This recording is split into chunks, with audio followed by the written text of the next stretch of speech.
This is the Whole Care Network.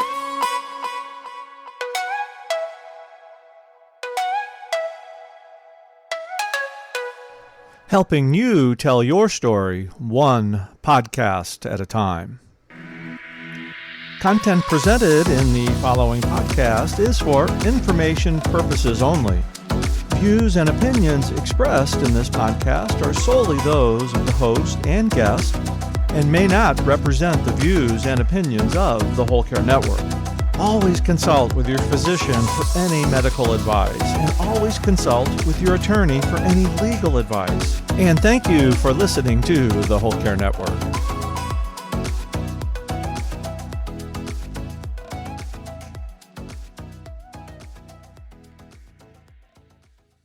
Loneliness and isolation is the root of so many healthcare issues, right? And there's so many healthcare issues, whether it's cancer or Alzheimer's, we don't have a cure for. Mm-hmm. But there's one disease that's an absolute horrific, terrible plague that affects more than 40% of seniors, and that's loneliness and isolation. We can cure that disease.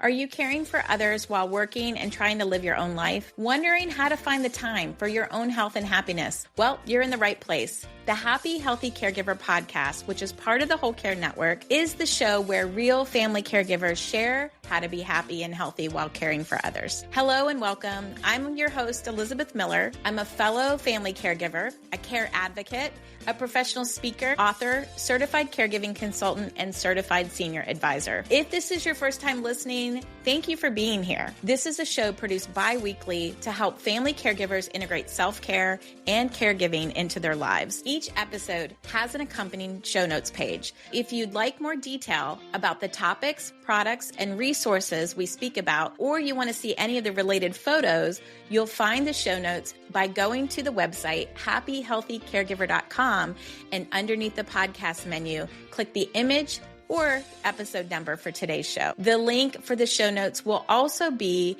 in your podcast platform's episode description. Now let's get to it. Let's jump into this episode. Hey there, before we get into this Caregiver Spotlight episode with Scott Lien, I first have a couple of announcements for you. The first one is that I recently updated my webpage about my professional speaking services that I offer. I'm typically hired by companies, associations, faith communities, and different community organizations that offer support and resources for families so that I can connect my support and services that I offer with family caregivers in the community or in the workplace. So I recently updated my speaker resource page. You can check out the demo video there. You can see some reviews from my previous clients. And most importantly, you can see the revised 4 popular topics that I typically offer to companies and to folks in the community. So would love it if you check it out. Mostly my business is built upon people listening who think this could be great for my organization, or they want to refer me to somebody that could really benefit from the services that I offer. So I thank you in advance for checking it out and for sharing it with someone you know. I'd like to thank our episode sponsor, Rare Patient Voice. Do you ever want to earn cash in exchange for sharing your opinion?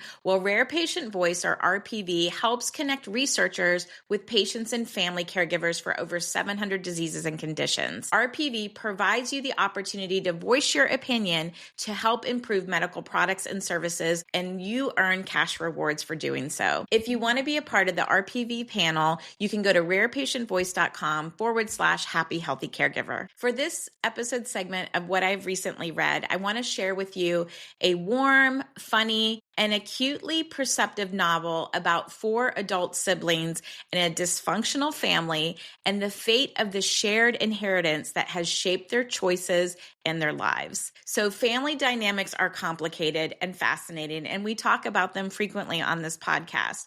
Maybe I enjoyed this book called The Nest more than some because I'm one of 6 siblings.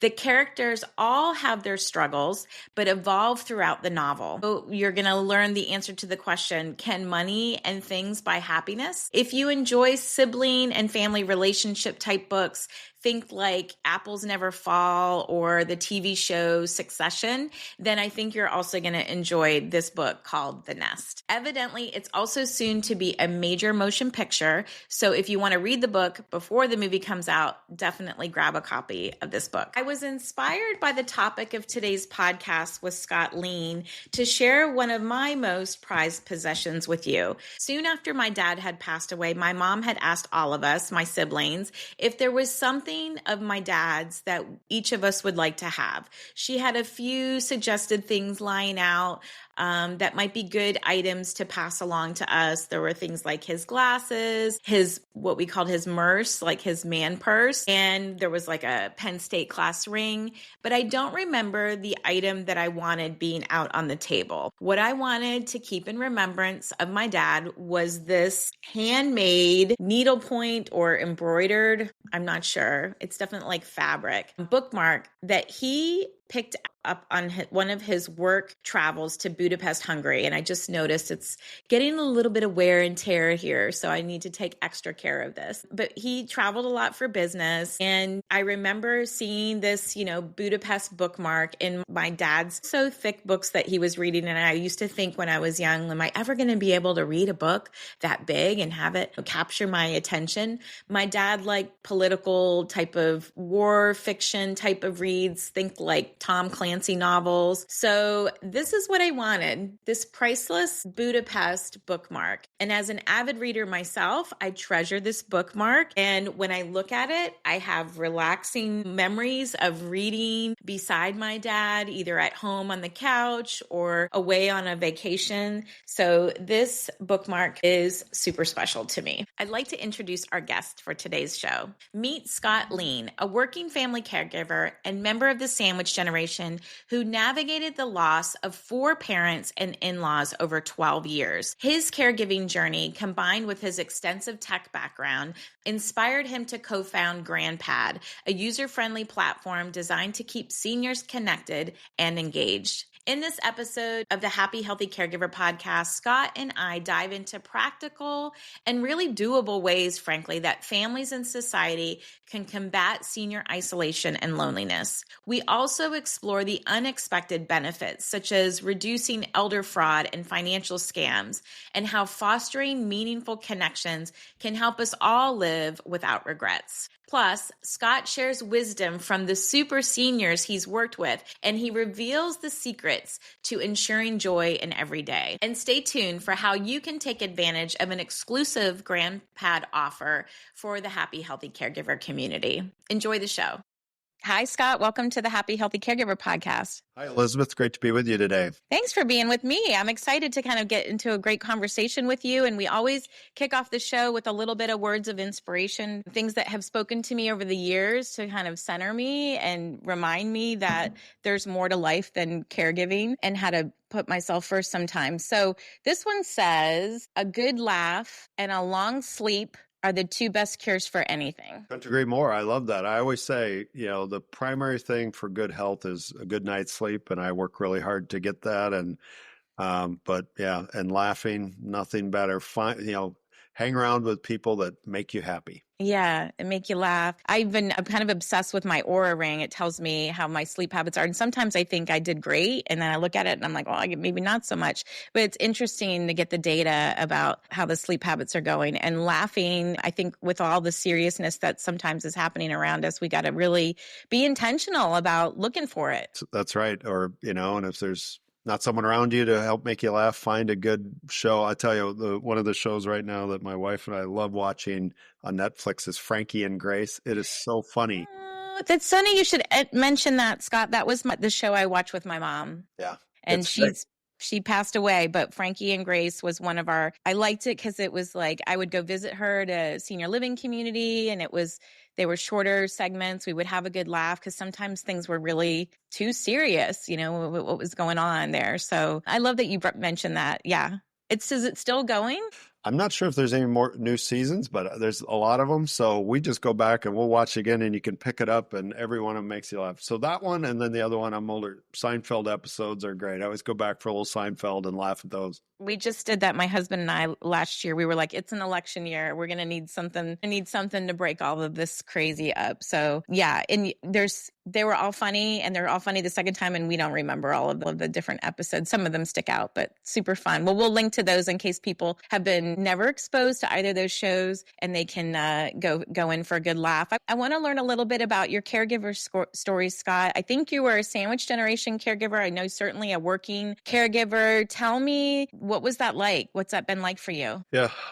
So my wife and I were living in California at the time. I'm a technology executive, so I was working in Silicon Valley. So like everybody, in my late 40s, 50s, and working very demanding work schedule and living, 2,500 miles away from my aging parents and my mother-in-law and father-in-law. And so same time we had our one child, our son, who was in high school, very busy, and grandma and grandpa are missing him and wanting to know how he's doing. And so, we just had that combination, like a lot of people, busy work schedules, aging parents, living a long ways away. And then as they age, the health issues start to happen, right? Life starts to happen. And so, that went from 12 years ago when that, our caregiver journey started, to over the time of that, losing all four of our parents in that, and, Wow. going through their journey. So 12 years ago, they're all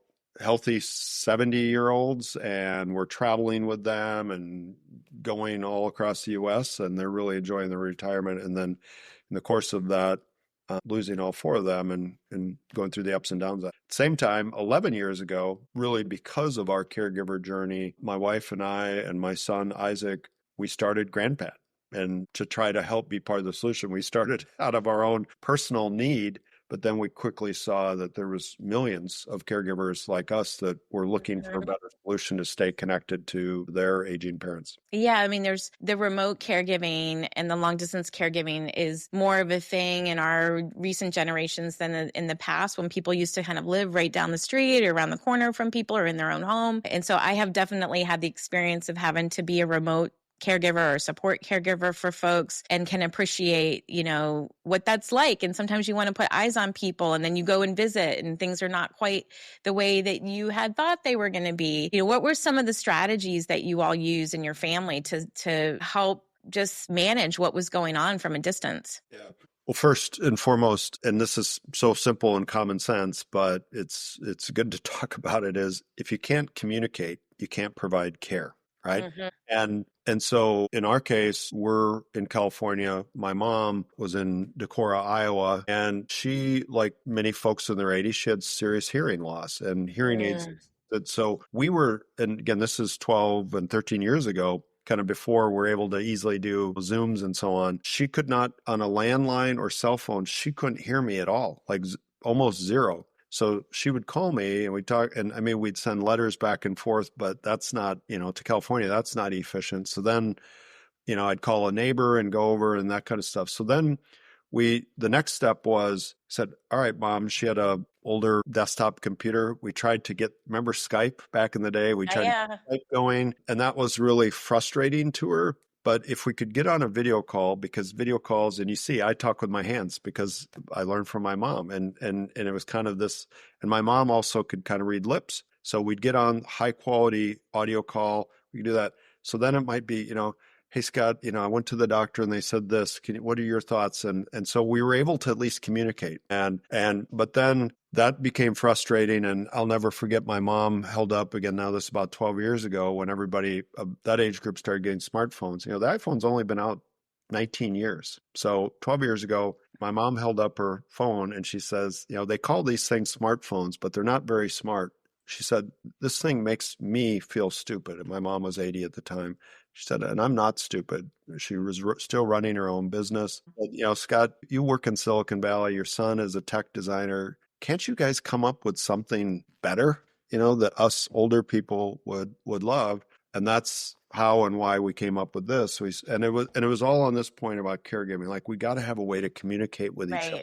And then we can do video calls and phone calls. So that was a big thing, and that was a real unlock. But then the caregiver journey, the next thing I would say is it's being there, and it's either being there physically or virtually. And then, sometimes it's just listening. Sometimes it's owning and helping. And then, within the family, it's finding everybody's roles and responsibilities. And it's, who's the quarterback of the team and what role does everybody in the family play? On my side of the family, I just have two brothers. And luckily, one of my brothers lived quite close to my parents. So he was the on-site person who could really be there and help him and his wife and their family. And in my wife's family, she has 9 siblings. So Wow. family, and some were close, some were far away. But within that, and it was helping figure out who's the quarterback. And sometimes there's the primary quarterback, and sometimes you have to substitute in because somebody's unavailable, and helping through that and knowing that not everybody in the family, everybody has different tools and gifts. I'm an organizer and figure things out and make things happen kind of guy. My wife is the unbelievably great, be there, hands-on, helping, administering medication or whatever it might be. And so we're very complementary of each other. And just like in my wife's family, again, with 9 siblings, each person in her family had kind of different gifts and tools and ways they could help. Yeah. It is something that, that we don't all have the same strengths and then when you're doing this gap analysis to see where you're falling short on things and trying to come together as a team. And there is a lot of tasks that had to be handled. And then there's also the whole emotional part of everything. So I appreciate that your tech experience really came in handy. I have a background in technology as well. I spent my professional careers in product management and corporate strategy. And did you feel like the whole test and learn that we learn a lot as people who work in technology, did that help you in your caregiving? Yeah, 100%. Kind of the project management skills first, develop a plan, get the list, have your spreadsheet, work the list, work the plan, delegate, organize, who's doing what, the old golden triangle, scope, schedule, budget, like, okay, we got to work all these things out. And then just working through different things and testing things and learning, but collaborating and harnessing the power of the village. I mean, the good thing is we do have the internet, we got Google, we've got now ChatGPT, you got a lot of good people you can ask and plugging in like what you're doing here with the community of sharing information. Because here was the big aha inspiration or learning for me, right? Is each of us has 2 parents, mom and dad. Right. And we all go around this track of helping aging parents 1 or 2 times, in my case, 4 times. 4 times, the first time through, like you're like, I've never dealt with this before. I don't know what to do. And some may do it more than 2 times because like we're also one of my best friends, Dean, is quadriplegic, and we help him. He's 52, and so we're a part-time helper caregiver with him. So I'm bringing those skills, but the first time through, like you've never done this before, so you got to tap into the community and the learnings and lessons. Just have that, like you said, build, test, learning mindset of, okay, we're going to figure this out. Community is everything. And like, even as a person who's also done this several times, sometimes it's got a little bit of a different flavor based upon geography or disease, or, now I'm a sibling caregiver for my brother who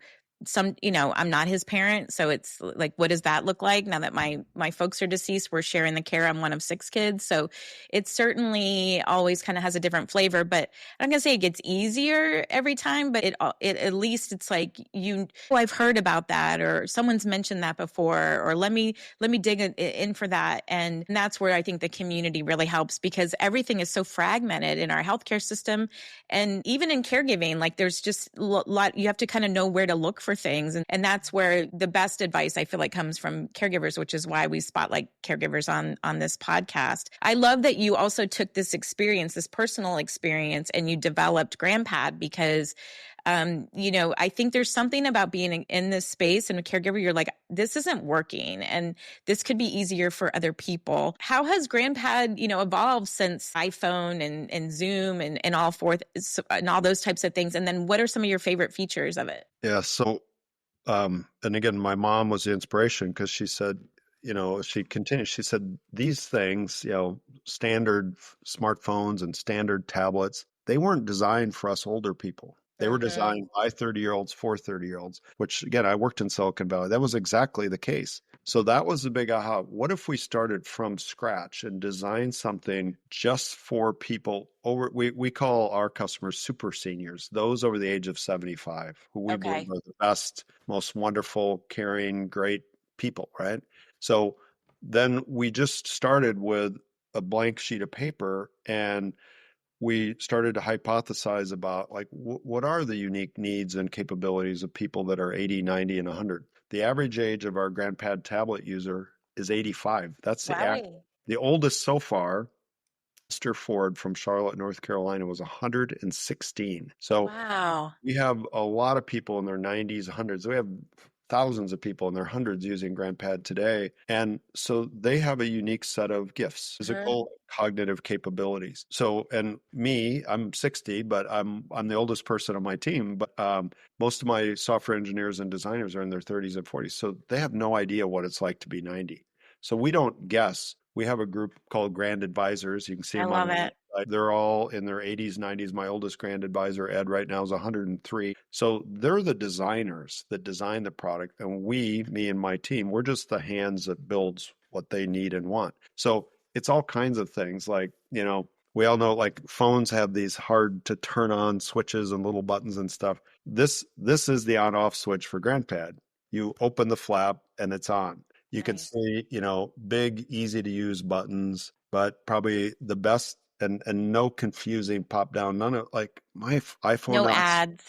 Yeah, no ads, none of these hard gestures. It's all very straightforward. Easy colors, we call it triple redundancy. So there's placement, there's color, and there's the word. But probably the best feature is 24/7 customer care. You push a button, our customer care team there answers the phone, and we help you. And so there's always a human being available to help. But the other features, we're all about so loneliness and isolation is the root of so many healthcare issues, right? And there's so many healthcare issues, whether it's cancer or Alzheimer's, like we don't have a cure for. But there's one disease that's an absolute horrific, terrible plague that affects more than 40% of seniors, and that's loneliness and isolation. We can cure that disease. Yes. And that's about connecting people. And that's what we're all about. Get the senior connected in a safe, simple, engaging way with their family, friends, and caregivers. Create dialogue, create fun. Games is a key feature of GrandPad, so you can play games with your grandkids, chess, Nice. checkers, Yahtzee, Wordle, that kind of stuff, and share photos. And that reduces the loneliness, isolation. It creates connection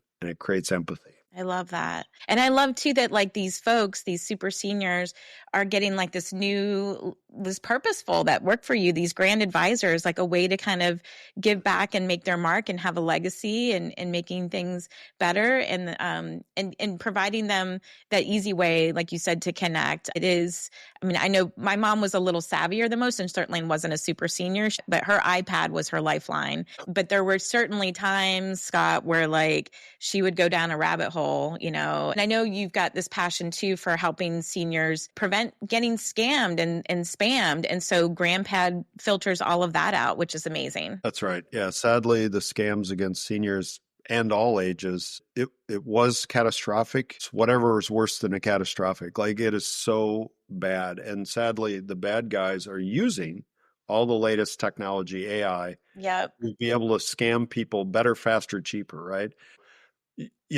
Getting mom who's 80 or 85 an iPad and getting her on Facebook thinking that's going to help her, that's the worst possible thing you could do because she's going to get scammed and it's going to destroy them, maybe financially, but emotionally. I mean, there's nothing, you feel so violated when you're scammed, right? So that's where GrandPad it's a walled garden. It allows connection, emails, phone calls, video calling, photos within that trusted circle, but the bad guys can't get in, walled garden. And it does allow you can get on and use different apps and so on. But I come from a banking financial services background. So we took all the cybersecurity capabilities and built that in so that we can keep seniors safe. One of the problems, right? Seniors, rightfully so, they're afraid to answer their phone. Yeah. The majority of the calls they get are scammers or salespeople or pollsters, right? So all of a sudden, that might be their grandson calling that just got his first phone number and he wanted to call and talk to grandma and say, "Hey, grandma, how are you?" But they don't answer it because they don't recognize the number. And it's easy to spoof and create fake. Yes. So they think it's their grandson. Of course, we all know the grandparent scam where grandma, I'm in jail, send money, like that one. So they pull back and all of a sudden they're not talking to anybody anymore. GrandPad allows them to talk to the people they trust more. Yeah, I love that. Keep all the good stuff and shelter out the bad things. We just had somebody on the podcast, or by the time this is out, focused all on cybersecurity. So I'll link to that one, Art Bowker's episode, who was a cybersecurity expert, so people can learn more about that. And I'm grateful too, Scott, that you and your team are offering the Happy Healthy Caregiver community and a discount, a GrandPad offer, so they can save $25 off a new GrandPad annual plan with the code GrandPad HHC25. So we'll link to that in the show notes and how they can like talk to one of your representatives and find that out. But I'm grateful for that. Thank you. We're happy. We just want everybody to be more connected with their family. I love it. And then is the games part of GrandPad, or is that like a separate thing? Because I saw something about the Grandy games. Yeah, no, games is built in. It's on every GrandPad tablet. So all the games here. Let's just fire up bingo for an example. Let's turn the sound on. That's fun. One of my brother's favorites. Yep. So it's an awesome, easy to play bingo. It's fun for all ages. We get a lot of, grandma with the grandkids sitting in their lap. So kids love this. Everybody loves it. So easy to play games like bingo and extremely advanced games, chess, bridge, those kind of games on here. No ads. Sadly, most of the games, and the number one game in America is solitaire. The number one solitaire app in the App Store is an extremely predatory app. Yes. It sucks you in, and basically the in-app purchases and it's a gambling app in solitaire. We've gotten stories of their children caregivers going, Mom, where's all your money going? They look at, and all of a sudden they see like hundreds of dollars a month going to the App Store, and they're like, what's going on? Well, I'm playing solitaire and, gambling on it. And, it just sucks people in. So there's no ads on that. It's not jumped up. They're not predatory. We built all these apps. They're easy to play. So that's on GrandPad tablet. The family uses our free companion app on their phone, and then you can play. Kids can play with grandma, so they use their phone. And then we recently launched Grandy Games, which is a standalone. So just go grandygames.com. Anyone can download Grandy Games on their iPhone or Android phone for free. And you don't need to have a tablet. You don't need to pay. No one in the family has to pay. And you can play with family members there. And the reason we did that is create connection in the family. Create dialogue, reduce scams, and it's a way to expose people to our brand. So it's Grandy Games, brought to you by GrandPad. Okay, well, we'll link to that too, and just again, like a nice way to not have the in-app purchases, because I know, just even like a slip of the wrist, sometimes my mom would kind of, like I said, go down this wormhole, and not be able to kind of get back into her. She loved the jigsaw puzzles that you could do. Once she was bedridden the last 2 years, it was like everything kind of needed to be right there. So interesting. You've also been podcasting. I know you've got 2 podcasts out there. One that kind of goes in this theme of being safe and sound and protecting seniors. And then what's the other podcast about? Yeah. And that one, Safe and Sound, is solely focused on educating people about all the scams out there. Myself and my head of security, his name is Derek, who again has a deep background in cybersecurity. We share in a very simple, easy way to understand for all of us to take in all the different scams. So one of them we just highlighted it's the job offer scam. So as the economy is challenging, this is where the bad guys are actually very smart. They're pivoting and they're coming up with these fake job offers, and they're using LinkedIn and Facebook and everything to get out. So take someone who's unemployed. They're looking vulnerable. They're vulnerable. And all of a sudden the scammers hits you and go, hey, Scott, I got this great job offered. And what happens when you apply for a job? You give the employer a lot of personal information, name, social, email, even your banking information. Okay, we're ready to start your job. We got to pay you. What's your bank? The bad guys have all. So we take people through and expose them and explain these scams so that people are educated. The second podcast is called Living Legends. So I interview amazing super seniors. Most of the people I've interviewed are 90 or older. I just interviewed an amazing man this week, Jack Myers. He's 101, World War II, Normandy, D-Day, invasion survivor. Wow. Incredible. He's saying, God bless America to me. Perfect. Most inspiring, upbeat optimistic guy. I just interviewed another guy, Harold, a few weeks back, he also was almost 102. He got married at age 100 to a lady who was 97. He's met President Biden. He's met the president of France. Incredible. And they just pass along their life lessons. At Harold, 101, when I asked him, like, Harold, what's your secret to, a long, happy life? He said 2 words, so what? I'm like, what do you mean? Scott, there's so many things in life that just like, don't sweat the little stuff. Let's say you're, on your way to an appointment, you get stuck in traffic and you're going to miss your appointment. Just say, so what? Said, if you reduce stress in your life, I guarantee you'll live longer and you'll for sure be happier. I'm like, I love it. Price. They got priceless. And while you're talking, I'm like, he missed his calling. Could have been the Mel Robbins of his time with the let them theory. The so what theory works as well. So interesting. Well, yeah, there's a lot of really cool things we can learn from our older generation and the super seniors. So we will certainly link to both of those podcasts because I know that I love podcasts for caregivers. It's an easy way for them to kind of get that information while I call it a twofer or buy one, get one, where you can go for a walk or you can drive to work and kind of find out what you need to know and be proactive in what's going on. And I think one of the big tips that you kind of touched on a little bit throughout as you're talking, but just in the story sharing and giving people purpose and keeping them safe in their life and knowing what's going on, it's really about connection and calling them and talking to them. And that simple little thing, even for a couple minutes, can really make a big impact in somebody's life. It's huge. I mean, we all have these in our pocket and we're all driving around or walking around. And I've gotten really good with using Siri now on this. And so you're driving, you think, and when I'm in the car, I think, who can I call? Whose day can I brighten just by calling them? And I just say, hey, Siri, call Grandma Marlis. And, just that act of calling, and you don't have to, hey, Marlis, how you doing today? Yeah. Just what's good in your life? I love that. That's one of my favorite questions to ask. And I have several older friends that I call, and one of them recently said he's 74. He's like, Scott, you're the only person who ever calls me. He goes, I get the scam calls or business calls or whatever, but you're the only person who ever calls me just to say hello. Like, you don't want anything. You don't need anything. You're just like, hey, how you doing? And I always enjoy talking to him and he enjoys talking to me, but that just struck me. And this is the odd thing. Like, again, I'm 60. I grew up in the days of landline phones and people would call people.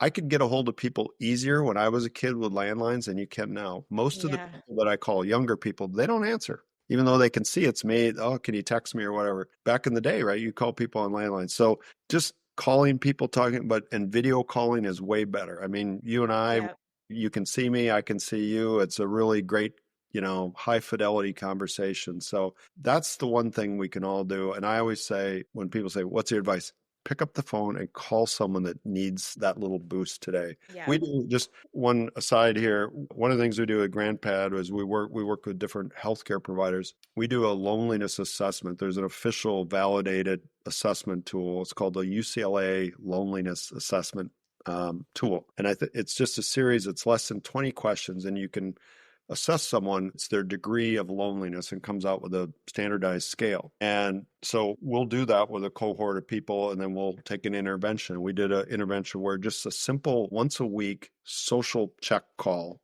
with people. We did it on GrandPad with a video call. We dramatically reduced their loneliness with this group of people. And these were people that are very lonely, just by 1 half-hour video call a week. Wow. Being chronically lonely and isolated is equivalent to smoking 15 cigarettes a day. It has the same physical and mental health effects as that. I mean, it's terrible. And just a phone call, a video call can really move the needle. And you see, people start to get a pep in their step. They start, they're less down and they start to get their energy back. They maybe go for a walk. They start to eat right. They start to take their medication. They start to engage. All of a sudden, boom, off they go. Yeah, you're right. Like, in a world where there's a lot of things we can't fix, it's fixable, and it doesn't cost you really anything. The GrandPad subscription maybe, but even just if you're using our current technology, it doesn't cost you anything beyond that. And as a tech expert working in this space, Scott, like, what are you excited about? Like, what in this age tech space is getting you excited right now? So AI for sure. And AI is one of these unbelievably, I'm in the camp that believes that AI is the most transformational technology invented in the history of mankind. Now, like any of those powerful, it has the ability to do unbelievable good and unbelievable bad. Right. And both are happening right now. So an example of unbelievable good, they've already used AI to come up to figure out how proteins work at the molecular level. And they unlocked, just like AI solved this problem in like less than a year that science and medicine have been working on for 100 years. And like that's going to lead to lots of healthcare breakthroughs in the pharmaceutical companies. I mean, I'm totally believe like we are going to come up for cures and preventions for a lot of these horrible diseases, and AI is going to speed that along. So I'm very excited about that. Same time, AI is already being used by the bad guys to scam people in bigger, faster ways. So, we as a technology leader, like we're engaging in that. We're trying to shape that so we can use these tools in really, powerful, positive ways. We have Grandy, who is our AI-based personal assistant. Oh, nice. In GrandPad, there's a great, you can talk to somebody.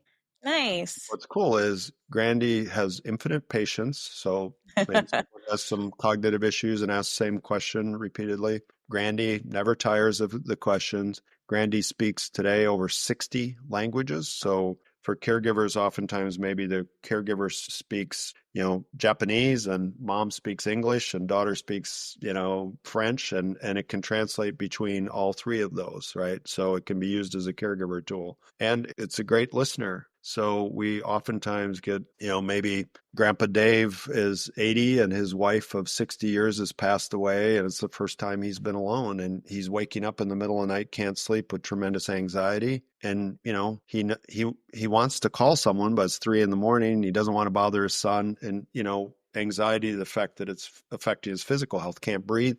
Mm-hmm. Randy is a infinitely patient, friend to talk to. And for those kind of things. And we never want to replace human connection. That's not what I'm suggesting. But in those situations, there's a time and a place for it. Time and a place, and Yeah. someone to talk to and listens and can play games and word games and tell you a joke and all that kind of stuff. And completely private, right? Like there's nothing going on with that data that's, scaring somebody. Well, I wasn't being prepared to be sold on GrandPad today, Scott, but I have to tell you, like I have a brother who lives with autism and an intellectual disability. He's nocturnal. So he's, he does make calls sometimes late night and he's lonely, I'm sure. And we're doing some things to help with that, like, put him in a workday program and find a care companion. But again, like cha-ching, but could this be like a part of the puzzle of that? So I'm going to share this episode when it comes out with my sister and be like, maybe GrandPad is the right option for my brother. Awesome. Yeah, I hope it's helpful. We have people of all ages that use it, and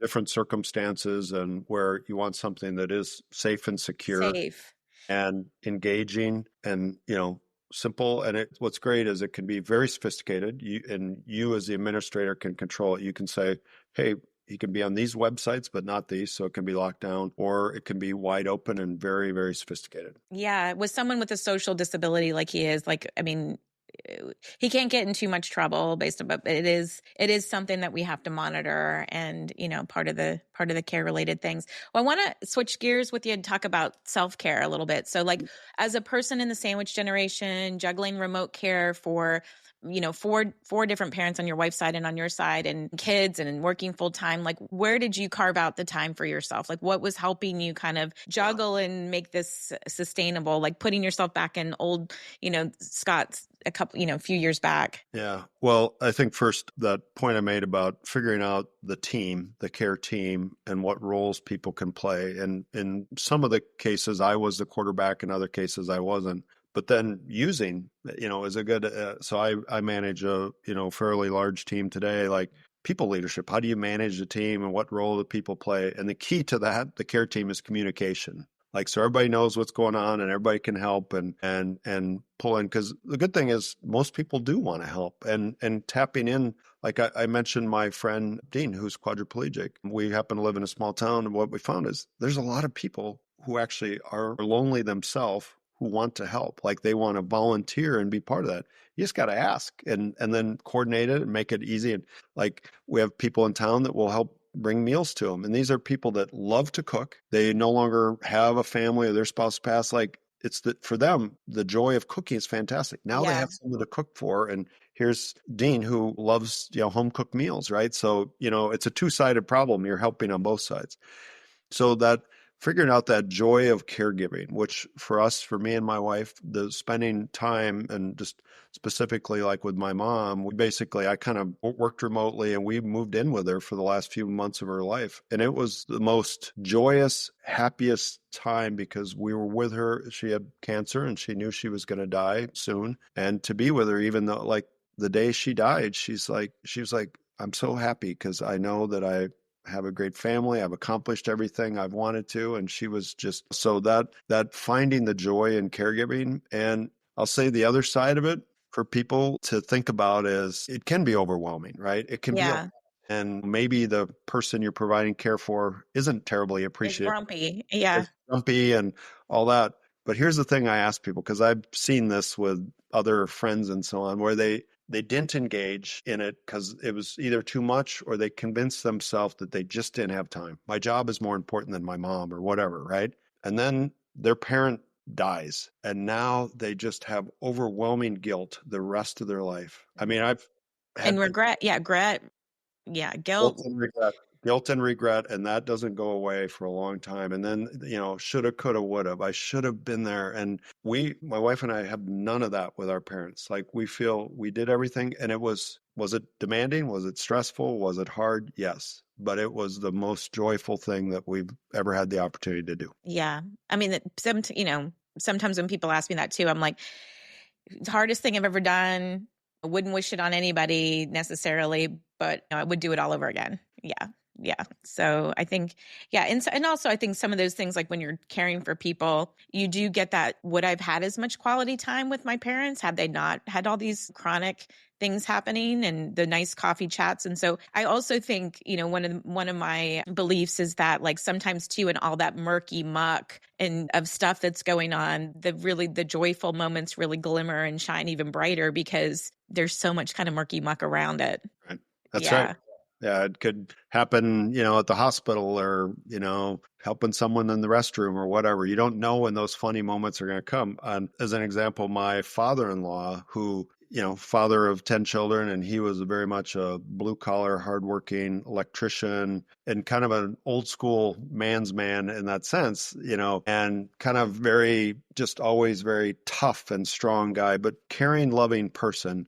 And as he aged and had health challenges, I'll never forget, we were at a family wedding. He said, "Hey, Scott, can you help me?" And I went, and he knew that he needed help to go to the bathroom. Mm-hmm. He asked me, and we were just the line you just never thought you were going to cross. Right. Yeah. And we were laughing and dying and joking around. We had so much fun and laugh. And he, he knew how to make it light. And I went on, and it was great. And it was that kind of a memory to have, and because it was just the humanity of it. And the other side, I think, like someday, hopefully, we all get to be 100 or 110, and hopefully somebody cares enough to help us out, right?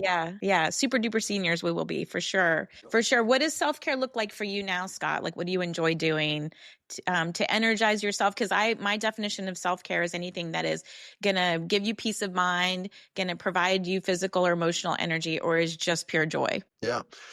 It's a variety of things. I mean, it is good sleep. I'm a big fan and make that a priority. My wife and I go for long walks. So the 10,000 steps a day, I think nothing is better than a good long walk. We live in Minnesota. So when it's 20 below, we have some really good warm clothes, warm boots and warmers. And we go walk, whether it's 20 below or 90. So the basic things of eating right and exercising and good sleep. But I love music. We go to a lot of live music, good friends that you spend time with. But I would say the day in, day out is find the joy in what you're doing. So my job that I'm in, which is very demanding and so on, but I love it. It's fun. If you love what you do, you never have to work a day in your life. So you've got to, you got to find joy in the work, and whether the work is your day job or caregiving, Because if you, and it's just that positive attitude. If you approach it like, all right, Yeah. go take care of my mom and we're going to have fun doing this, or, that just sets the tone versus, oh boy, God, I got to go help my mom. This is going to be a downer. So Right. you got to figure out how to Reframing find the it. joy in it. So much of it is about, like, I think when you get to that point of like accepting it and reframing it, and even talking about like, when I was first as a caregiver, like I was super hyper focused on physical self-care and it made sense. That was kind of what put my parents in a health crisis situation. But there's so much self-care that the social, like you mentioned, but financial, intellectual, like even reframing things like, yeah, I got to research this, but I'm researching this so that this is going to be, a long-term care plan sustainable for my brother, which is going to give me more freedom, which is going to, allow me to have that peace of mind, which is ultimately self-care. So it is kind of reframing some of that stuff so that you can make it sustainable is ultimately, I think, the goal, and finding the joy for everybody. Right. And figuring out how to fit it into your life. So my friend Dean, who I love so much as a friend, is quadriplegic. We'll load him up in his van and we'll go do errands or go have dinner together. So you're incorporating spending really quality time with him with something fun, or go to see some music in the park, or whatever it might be. So now it's not, a chore. It's something that we've turned into a fun activity. Yeah, it's so true. And that's a great twofer, a buy one, get one type of thing with that. Well, what are some, any kind of parting words that you would like to say to fellow family caregivers, or something that we didn't touch on that you were hoping that we would have? Yeah, I think just to recap a couple things. One is, pick up the phone and call a super senior in your life today, friend, family, neighbor, and get in the habit of doing that. And, just ask them how they're doing and just listen, and that will give back to you. So that would be the first thing. The second is, just finding the joy in it. I mean, honestly, I can't think of anything more rewarding than helping other people. And sometimes you'll feel and get immediate gratification from that. Sometimes it might take a while, but it really feels good to help other people. Yes, it does. Amazing. Well, how do people stay in touch with you, Scott? Where do they learn more about GrandPad, and where else should they connect with you? Yeah, so people interested in GrandPad, come to our website, grandpad.net. And our 800 number is right there, big and bold at the top of every page. Call us. We answer the phone. Human being, our team is there. It's 800-704-9412. For me personally, I'm a LinkedIn person. People can connect with me on LinkedIn. I love networking and connecting. We've got lots of interesting partnerships that we do. Our mission as a company is to improve the lives of millions of super seniors by reconnecting them in a safe, engaging way with their family, friends, and caregivers. When we do that, everybody in that circle of care benefits. Yes. Well, sounds like you're crushing it. So, and you've got our support in the community. And again, thank you for the special offer that people can take advantage of. We'll post that as well and link to all of the stuff in the show notes. So thank you so much, Scott, for spending time with me today. Hey, great to be with you. Thank you for everything you're doing, Elizabeth. Hello, podcast listener. If you're caring for a loved one with Alzheimer's or dementia, you don't want to miss All's Authors podcast, Untangling Alzheimer's and Dementia. I'm your host, Mary Ann Shuko, a registered nurse, author, and dementia daughter. In each episode, I interview one of our 300-plus authors about their personal dementia story and why they chose to write about it, sharing intimate details and painfully obtained knowledge to help you on your own journey. We share a variety of stories across all diagnoses and from a range of caregiving experiences. You can find us on your favorite podcast platform and the Whole Care Network. Remember, you are not alone.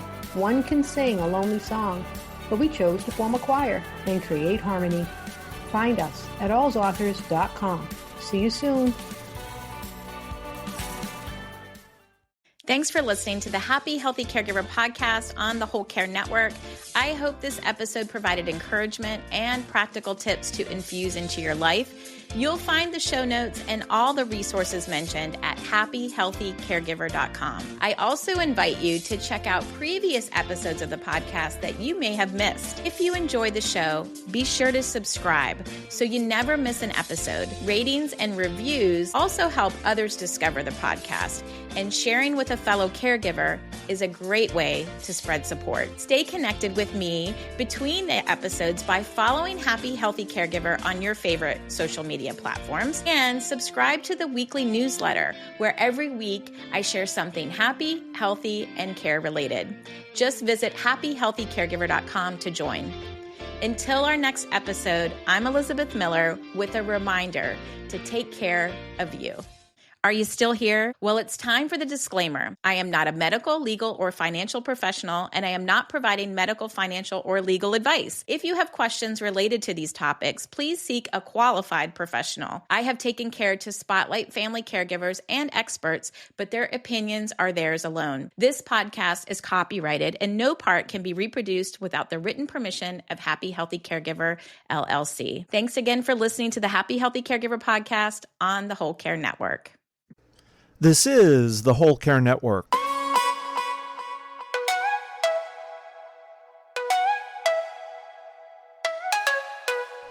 Helping you tell your story one podcast at a time.